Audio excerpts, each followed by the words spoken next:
Il écoutait Adrien Rabiot quand tout d'un coup, Adrien Rabiot a dit ceci. Je lui conseillerais de venir à Marseille, oui, parce que Paul, c'est un joueur de talent. S'il retrouve toutes ses capacités physiques, qu'il est bien aussi dans sa tête, ça reste un top joueur.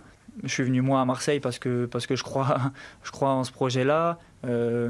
Pour moi, le coach est un super coach. Donc, bien sûr que s'il y avait des joueurs du talent de Paul Pogba qui étaient intéressés par le fait de venir à Marseille, bien sûr que je lui en dirais que du positif. Si c'est ça la question, bien sûr que oui, je lui conseillerais parce que j'ai aussi envie de jouer avec les meilleurs joueurs. Bon ben voilà, il glisse ça avec le sourire. Johan, c'est pas totalement innocent parce que quand Adrien Rabiot, international de poids, titulaire indiscutable de l'équipe de France, je pense quand il est en forme, il n'y a pas de débat, c'est un cadre des Bleus, dit ça de Paul Pogba, ex-cadre, ex-coéquipier, qui cherche à rejouer, à retrouver un club, bah, c'est pas totalement neutre. Ah, moi, j'y crois totalement. Déjà, qui pouvait penser que Rabiot allait venir à Marseille. Et puis Marseille, c'est le lieu parfait pour les rédemptions, pour les rebonds, pour les résiliences, Marseille a besoin de ça. Et moi, j'imagine le mariage parfait. Alors, parce que Pogba, en plus, a besoin de se relancer, a besoin de, entre guillemets, de renaître, avec tout ce qu'il a vécu. Mais je verrais trop bien Marseille dans cette ville de passion, dans cette ville de ferveur, de chaleur, dans une saison, en plus, encore une fois, où il y a vraiment qu'un match par semaine. Je pense que ce serait un alliage récupéré. Ce serait magnifique pour Marseille et pour l'OM de récupérer Pogba. Et Pogba, en même temps, à travers cette ville si chaleureuse, si chaude, si bouillante, si brûlante, je trouve que ce serait un mariage absolument parfait. Les deux seraient gagnants. Cicatriser des blessures, cicatriser son âme, cicatriser son cœur, cicatriser son corps. Moi, franchement, et t'imagines en plus au milieu, Marseille, là, ça manque de caractère au milieu de terrain, même dans le groupe, globalement. Parce que c'est vrai qu'il n'y a pas les clauses de l'an passé, il n'y a pas Gigot, il n'y a pas Lopez, il n'y a pas Mbemba, il n'y a pas Verretou. Et je trouve peut-être que ça manque un petit peu, comment dire. Mais ils ont été mis à la cave. Là, c'est volontaire. Oui, mais quand je dis ils sont pas sur le terrain, disons, voilà, sur le terrain. Et là, je pense que. Oui, moi, je vous trouve. Je trouve que vous mettez un petit peu haut des garçons. J'ai rien contre Gigot, mais enfin, ils l'ont laissé partir. Non, moi, je te parlais vraiment là, juste purement des meilleurs défenseurs de France, quoi. Oui, mais enfin, quand t'as que l'Agnac, à un moment, il y a un truc qui s'appelle un ballon, il faut quand même jouer un petit peu au foot. Et c'est pas contre Gigot, mais. Non, mais bien sûr. Et là, c'est parce que vous avez cité son nom, je veux dire. C'est pas moi le dirigeant de l'OM. S'ils ont décidé qu'eux ne jouent pas, vous pouvez les laisser partir. Non, mais je suis d'accord. À la limite, celui qui me pose le plus de problèmes, c'est un autre sujet, c'est Mbemba. Je trouve que la gestion de son cas, il y a un gros problème. Bref, parenthèse refermée. Je crois que tout le monde sera d'accord. Voilà, mais je trouve qu'au milieu, bon, attends, quand tu as Højbjerg et Rabiot, tu as un milieu qui, à mon avis, peut regarder dans les yeux à peu près n'importe lequel. Je pense qu'ils ont un problème plutôt ailleurs, dans d'autres secteurs. Maintenant, pour Pogba, dans un premier temps, je n'étais pas forcément d'accord, parce qu'en fait, j'envisageais Pogba maintenant, et je me dis, dans une saison, il va y avoir des attentes, etc. Mais Pogba, c'est pas avant mars. J'ai bien compris. La levée de sa suspension, la fin de sa suspension, pardon. Et je me dis, sur une fin de saison à Marseille, où il va rester 2 mois de compétition à peu près, où les jeux seront peut-être faits, où on va peut-être pas... Et si les jeux ne sont pas faits, ils vont perturber le groupe. Non, mais je ne pense pas qu'on va le mettre tout de suite titulaire, on ne va pas mettre tout de suite une charge sur ses épaules. Par contre, en vue de la saison prochaine, il pourra arriver lancé, parce qu'il aurait pris la température du club, parce qu'il serait fait à son nouvel environnement, il aurait quelques matchs dans les jambes, et ça lui permettrait de faire une saison complète, mais pas sur des parts arrêtées. Vous trouvez que ça match Pogba, Marseille, avec tout ce qu'il y a eu autour de Pogba, là, Marseille, est-ce qu'on est vraiment dans un univers qui fonctionne? Mais si... Parce que j'ai écouté un peu ces interviews, il en a fait notamment au moment de la sortie de 4-0, voilà, avec Sa Majesté, on peut le dire. La caméra sur Greg. Apparemment, la Majesté, c'est Émilie, mais bon. Mais moi, je suis ravi que la Majesté, ce soit Émilie. Moi, si j'ai bien écouté son interview... Non, mais après, moi, je l'avais trouvé, pour rebondir, je l'avais trouvé très épanoui, très serein, très sûr de lui, avec une vraie volonté de revenir. Exactement. Et je trouve, et je finis là-dessus, il a parlé aussi de prise de conscience par rapport à certaines choses. J'ai l'impression qu'il ne veut pas la même vie qu'il avait avant, où il y avait une sorte de Barnum quand même autour de lui. Est-ce que c'est que lui qui décide? C'est ça la question. Est-ce qu'il décide vraiment totalement de sa vie aujourd'hui? Peut-être plus. J'espère qu'il est capable de prendre son destin. On fait tourner la balle. Je vais vous voir, Émilie, parce que je sais que vous êtes en désaccord avec Dave Apadou. Non, mais elle est en désaccord, mais avant... je vais voir Djibril Cissé parce que je commence toujours par lui dès qu'il y a un truc OM. Alors j'ai essayé de changer un petit peu, mais Djibril, je pose la question. Est-ce que vous êtes excité par une possible arrivée de Paul Pogba à l'OM? Ça match carrément. Voilà. Pour moi, ça match carrément parce que Marseille a besoin. Parce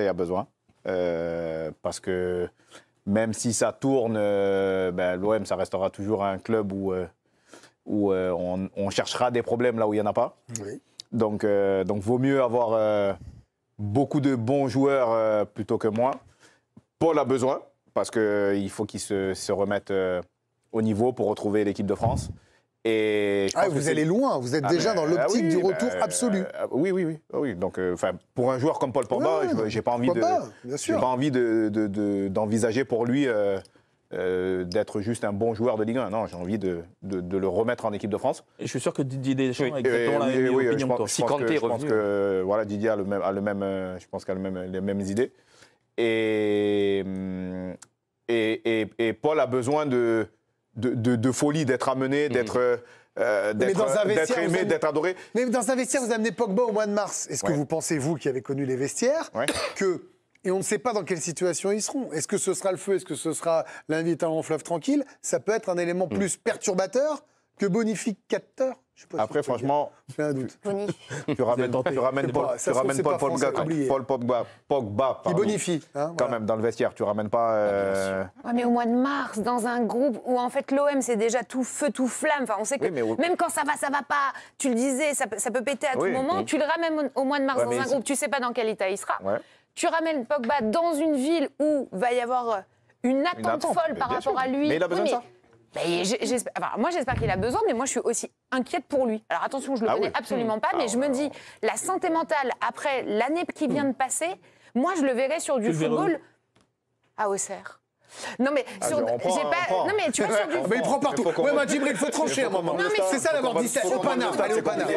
Sur du football confort. Non mais vraiment, le mec qui va venir retourner en équipe de France avec ça. Pourquoi pas? Non. Mais pourquoi pas? Non, mais là, on parle de Pogba. Pour moi, il peut jouer en D2, il pourra quand même retrouver l'équipe de France. Pour moi, c'est Pogba, il a un titre. Et là, il faut penser à lui, à son confort. C'est pas crédible, Émilie, ici. Mais je sais bien que c'est pas crédible. Mais à l'OM, pour moi, c'est c'est le mettre encore dans un bourbier sur une courte période. C'est pas le propre d'un champion. Pogba. Justement, un champion. Mais je sais, mais t'as raison. Blague à part en Ligue 1, je ne sais pas où je le vois, alors que je rêve de l'avoir en Ligue 1. Mais je suis obligée de penser à lui et sa santé mentale. Par rapport à Paul Pogba, il y a évidemment la question de son physique, puisqu'on rappelle qu'avec sa suspension depuis septembre 2023, eh bien, il n'a pas joué. Aujourd'hui, si on prend la date d'aujourd'hui, le 22 novembre, ça fait 446 jours qu'il n'a pas joué. Et donc, il est suspendu. Autant que Djibril. Comment ça fait combien? Mais donc il est suspendu 18 mois et ça ferait, on arriverait vers la mi-mars. Et à la mi-mars, par exemple, le week-end du 16-17 mars, le match de l'OM, eh bien, ça ferait 553 jours. Par contre, une petite chose qui pourrait être très sexy, le match de l'OM le week-end du 16-17 mars, c'est contre le PSG au Parc. L'histoire vous m'avez déjà fait le coup sur Rabiot, ça a été moyen sexy. En parlant de Rabiot, c'est pour ça. Il y a un homme qu'il ne faut pas sous-estimer à l'Olympique de Marseille qui sait se montrer très persuasif. C'est un certain Mehdi Benassia. Pardonnez-moi, Mehdi Benassia, conseiller sportif de l'Olympique de Marseille. Eh bien, grâce à lui, un certain Adrien Rabiot est venu à Marseille. On écoute. J'étais surpris, oui, au début, et je lui ai dit clairement. Il m'a exposé tout de suite le projet. On m'a fait comprendre que ça pouvait être une possibilité et que lui était très emballé par ça. Il m'a laissé réfléchir. J'étais de plus en plus convaincu. Et puis, voilà, ça s'est fait comme ça. Et le travail de Mehdi Benassia, encore salué par Pablo Longoria dans les colonnes du Corriere della Sera. Je dois admettre que le travail diplomatique de Benassia avec Adrien et sa mère a été formidable. Donc, allez savoir si Mehdi Benassia a réussi à convaincre Adrien Rabiot, Véronique Rabiot, tout l'entourage, pourquoi pas Paul Pogba. D'ailleurs, les appels du pied qui se multiplient autour de Paul Pogba. Hier, il y avait Adil Rami qui lui a lancé un petit message. Ça va mon frérot. Écoute, les rumeurs disent que tu vas te diriger direction l'Olympique de Marseille. Alors j'ai envie de te dire que si c'est vrai, je suis très très très content. Cette équipe a besoin de caractère. Je serais tellement content de te voir à Marseille. Tiens-moi au courant et on se capte. Adil Rami, c'est une chose. Est-ce que vous, Djibril Cissé, vous allez participer à ce lobbying Pogba à l'OM? Franchement, on se connaît. Pas des masses. J'ai pas son contact directement. Je sais qu'on s'apprécie beaucoup. Enfin, moi, je l'apprécie. Je sais qu'il m'apprécie aussi. Mais il te regarde, là. Mais la caméra est sur vous, Djibril. Moi, j'aimerais le voir. J'aimerais le voir sous le maillot. Vous voulez lui laisser un message face caméra, là? Et attendez, bougez pas. Ah oui, il faut mettez le faire, la caméra sur Djibril. Djibril, vous parlez à Paul Pogba, silence. Paul, l'OM, c'est un bon club avec des bons supporters qui pourront t'amener à revenir à ton maximum. Donc Viens. Voilà. Allez, dans un instant.